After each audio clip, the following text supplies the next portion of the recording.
রোজই একরকম রুটি তরকারি বা পরোটা আলু চচ্চড়ি খেতে ইচ্ছে না করলে স্যান্ডউইচ বানিয়ে অবশ্যই খেতে পারেন। আর এই ধরনের স্যান্ডউইচ খাওয়াও ভালো, খেতেও লাগে অত্যন্ত সুস্বাদু। কিভাবে বানাবেন দারুণ সুস্বাদু ভেজিটেবল স্যান্ডউইচ, তাহলে দেখে নেওয়া যাক আমার আজকের এই ভিডিওটিতে। এখানে আর একটা কথা বলে রাখি, যেহেতু আমি এখানে পেঁয়াজ ব্যবহার করেছি, অনেকে হয়তো বলতে পারেন যে এটা তাহলে ভেজ স্যান্ডউইচ কী করে হলো। আমরা বাঙালিরা পেঁয়াজটাকে কখনোই ভেজ মানি না, তবে বাংলার বাইরে পেঁয়াজটাকে সবসময় ভেজ হিসেবেই গণ্য করা হয়। যাই হোক, আপনাদের ইচ্ছে হলে পেঁয়াজ ব্যবহার করবেন, ইচ্ছে না হলে কিন্তু পেঁয়াজ ব্যবহার করবেন না। তাহলে দেখে নেওয়া যাক আমার আজকের এই ভিডিওটি। স্যান্ডউইচ বানাবার জন্য যে যে উপকরণগুলো লাগবে সেগুলো আমি একত্র করে নিয়েছি। এখানে রয়েছে স্লাইস করে কেটে নেওয়া শসা। শসাগুলো কিন্তু খুব বেশি মোটা করে কাটেনি। রিং করে কেটে নেওয়া পেঁয়াজ, লবণ দিয়ে সেদ্ধ করে রাখা আলু, আলুটাকেও স্লাইস করে কেটে নিয়েছি, আর টমেটো স্লাইস করে কেটে নিয়েছি। তার সাথে রয়েছে এখানে ধনেপাতা পুদিনা পাতার চাটনি, যেটা দিলে স্যান্ডউইচের স্বাদ কিন্তু দ্বিগুণ মাত্রায় বেড়ে যায়। আর লাগবে স্যান্ডউইচ বানাবার জন্য স্লাইস ব্রেড। আমি এখানে হোয়াইট ব্রেড ব্যবহার করেছি, আপনারা চাইলে ব্রাউন ব্রেডেরও অবশ্যই ব্যবহার করতে পারেন। এখানে চিজ স্লাইস, তার সাথে গোলমরিচের গুঁড়ো, আর রয়েছে বিট লবণ। আর লাগবে বাটার।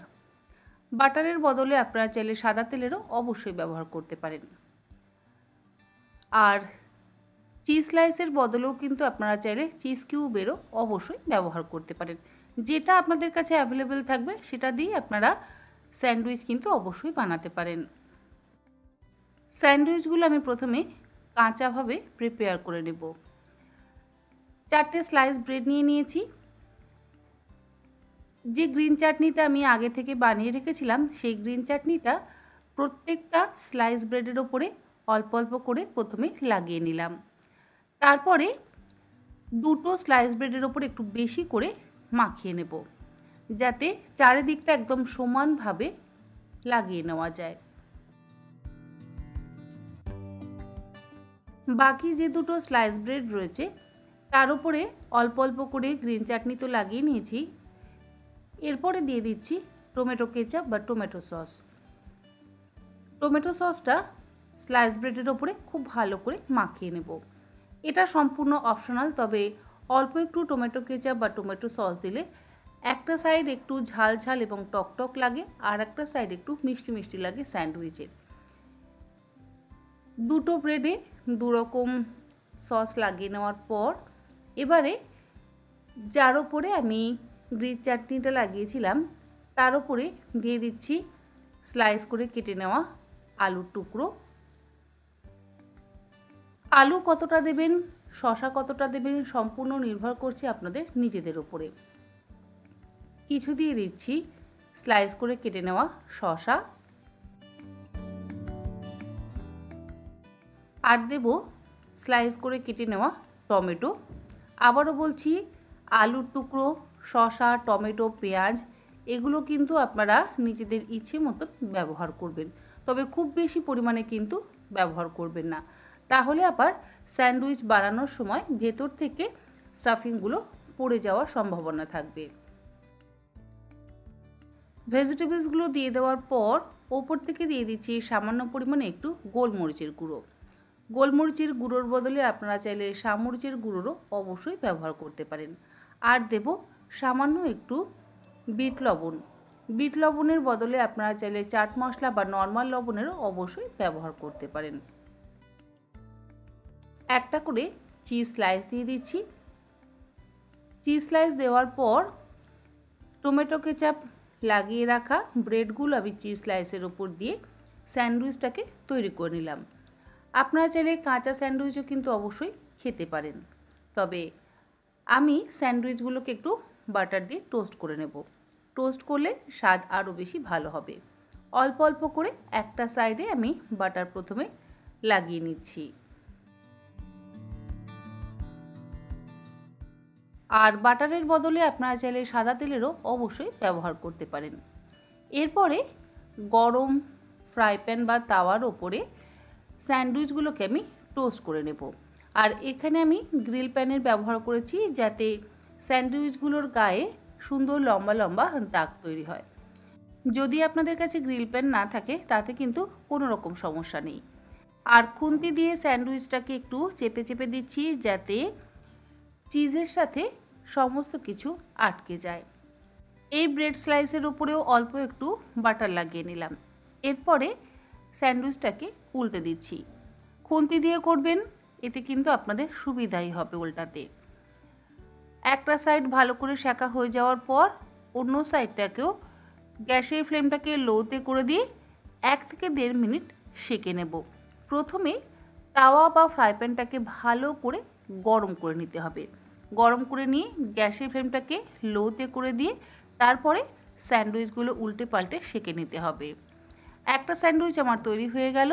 এই একই রকমভাবে আর একটা স্যান্ডউইচও আমি তৈরি করে নেব।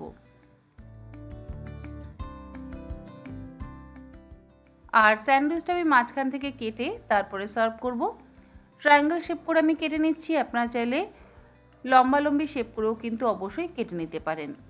এইভাবে স্যান্ডউইচ বানালে বাচ্চা বড় সকলেই স্যান্ডউইচ খেতে ভীষণই পছন্দ করবে।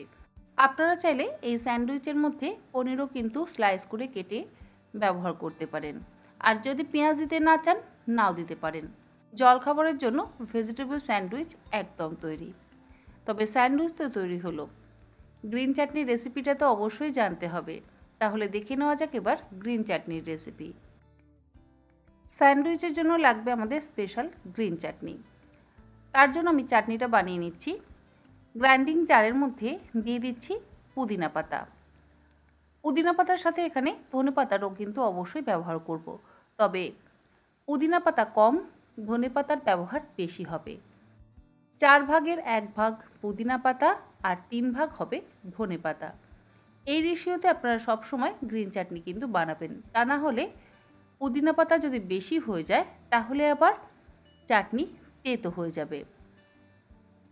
1 ভাগ দিলাম পুদিনা পাতা, 3 ভাগ দিচ্ছি ফ্রেশ ধনে পাতা। এর সাথে দিয়ে দেব 5 থেকে 6টা কাঁচা লঙ্কা। লঙ্কার পরিমাণ অবশ্যই নিজেদের স্বাদ অনুসারে ব্যবহার করবেন। এই চাটনির মধ্যে ব্যবহার করব একটা ছোট সাইজের কাঁচা আম। কাঁচা আম দিয়ে যদি গ্রিন চাটনি বানানো হয় তাহলে তার স্বাদ ভীষণ ভালো হয়। আর এর সাথে দিয়ে দেব 5 থেকে 6 কোয়া রসুন। রসুন অবশ্যই ব্যবহার করতে হবে। তার সাথে দিয়ে দিচ্ছি 6-7 টুকরো বরফ। বরফ দিলে কি হবে, সবুজ রঙটা বজায় থাকে। স্বাদ অনুসারে লবণ দিয়ে দিচ্ছি। আর দিলাম 1/2 ইঞ্চি আদার টুকরো, তার সাথে 2 টেবিল চামচ পরিমাণে চিনেবাদাম। এবারে একদম মসৃণ করে বেটে নিলাম। তৈরি হয়ে গেল স্যান্ডউইচের জন্য গ্রিন চাটনি। এই গ্রিন চাটনি আপনারা এয়ারটাইট কন্টেনারের মধ্যে করে ভরে নর্মাল ফ্রিজে কম করে 15 থেকে 20 দিন স্টোর করে রাখতে পারেন। আশা করি আপনাদের স্যান্ডউইচ এবং গ্রিন চাটনির রেসিপি ভালো লাগলো। ভালো লাগলে অবশ্যই এইরকমভাবে বাড়িতে গ্রিন চাটনি বানিয়ে ভেজিটেবল স্যান্ডউইচ বানিয়ে খান, দেখবেন খেতে কিন্তু অসম্ভব ভালো লাগবে। আজ তাহলে এই পর্যন্ত। আবার হাজির হয়ে যাব অন্যদিন অন্য কোনো রেসিপি নিয়ে। ভালো থাকবেন, সুস্থ থাকবেন। ধন্যবাদ।